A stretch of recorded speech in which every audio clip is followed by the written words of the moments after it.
What the f is noise music?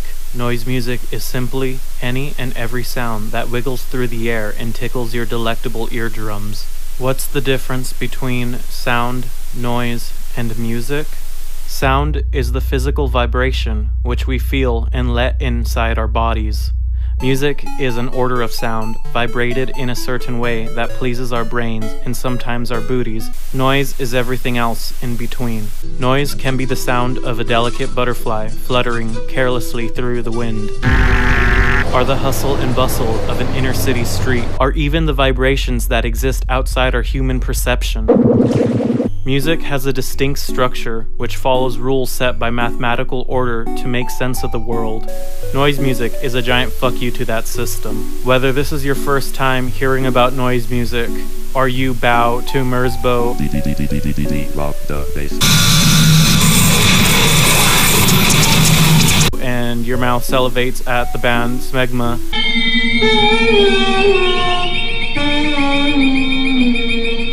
noise music has a long, expansive history, only most recently recorded in the past 100 years. The year is 1912. Italian hipsters were getting massive boners thinking about the future. They created a movement called Futurism, in which all their artwork focused on technology and the industrialization of then modern living. Basically a bunch of whooshy paintings. This, however, changed when Italian futurist Luigi Russolo wrote The Art of Noises in 1913, in which Luigi claimed the Industrial Revolution will pave the way for future musicians to create any sound and timbre imaginable. Luigi later invented this machine known as Intu Narumori, which was basically the first giant acoustic drum machine.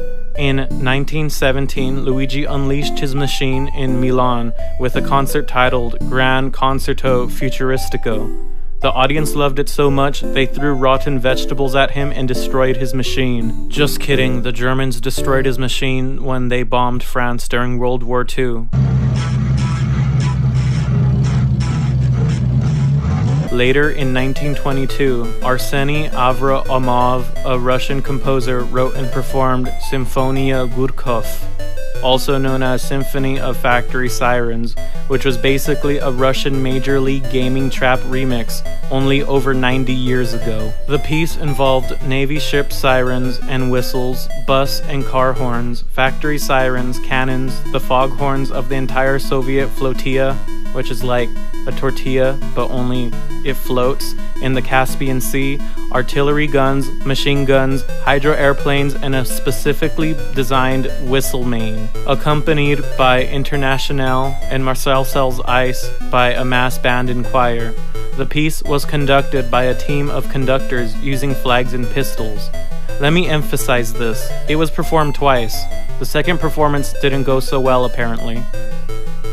Later in 1936, in France, the composer and electrostimulation enthusiast Edgard Varese had a little too much wine and baguettes one evening and accidentally knocked up a record player by playing vinyl records backwards and at various speeds. This is how Edgard became the father of modern electronic music. His Frankenstein monster child was later passed on to French composer and theoretician Pierre Schaeffer. In 1949, Pierre went public with his newfound child, which he named Musique Concrète, which we all know is French for concrete music.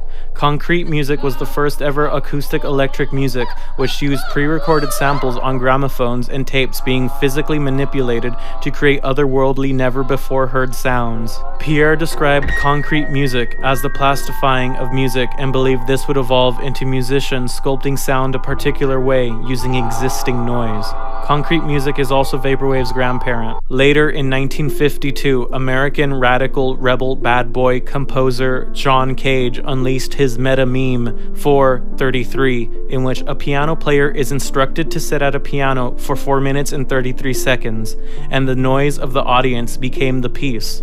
The audience marveled at such a bold statement, which changed music forever. Just kidding, the audience thought it was boring and dumb and literally walked out the last few minutes of the piece. During the 1960s, the privileged American youth with their cheap college, nice economy, Vietnams, and LSDs started making weird pop music using miscellaneous sounds, some of which appearing in mainstream radio. When the Beatles began doing tape experimentation and overdub feedback, you bet your sweet ass all these other musicians started memeing them right away. This, of course, led the jazz generation to declare what they were doing wasn't real music. Unfortunately, the jazz generation died, alone in a retirement home. Its ghost still hangs out every so often, hidden in electric currents. This has been the first part of a short series on the history of noise music. In the next part, I'll elaborate on what happened to noise music in the next 40 years, as the way humans distributed music began changing. Thank you for watching.